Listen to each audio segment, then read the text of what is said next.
Bonjour et bienvenue sur autoplus.fr. Souvenez-vous, à l'automne dernier, en 2018, BMW dévoilait la 7e génération de la série 3, berline. Et maintenant est venu le moment de découvrir sa déclinaison break, le Touring, qui lui en est à sa 6e génération. Alors bien sûr, d'un point de vue du design, mais aussi de la technologie, tout est identique à la berline. Ce qui change simplement, c'est donc cette variante break. Et le gabarit est identique aussi à la berline, c'est-à-dire que le break fait 4,71 m. Il faut tout de même savoir que c'est 8 cm de plus que la génération précédente. Alors on va être honnête, il n'y a pas grand-chose qui change par rapport à la précédente génération.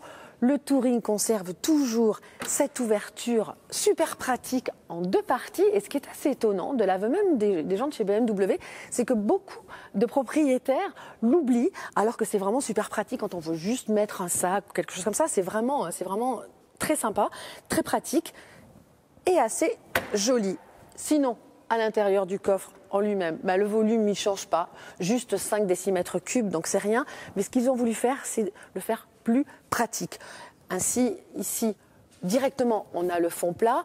On a ici un petit système qui fait que lorsqu'on pose les valises, elles ne vont pas bouger. Et puis aussi, on peut avoir les dossiers qui se rabattent ici grâce à des petits boutons. À l'intérieur, tout logiquement, le Série 3 Touring adopte bien évidemment la même planche de bord que sur la berline et par la même occasion peut donc bénéficier d'une instrumentation numérique et puis aussi d'un écran tactile. Le plus grand fera 26 cm. On remarque ici aussi une grande console centrale avec toutes les commandes qui sont bien réunies ici.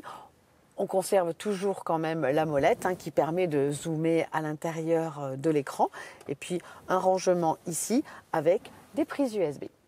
Vous l'aurez donc remarqué, ce Touring est une vraie déclinaison break de la berline, ce qui est très logique. Côté motorisation, on aura des blocs essence de 184 à 374 chevaux pour la version M340i. Côté diesel, 150 à 265 chevaux.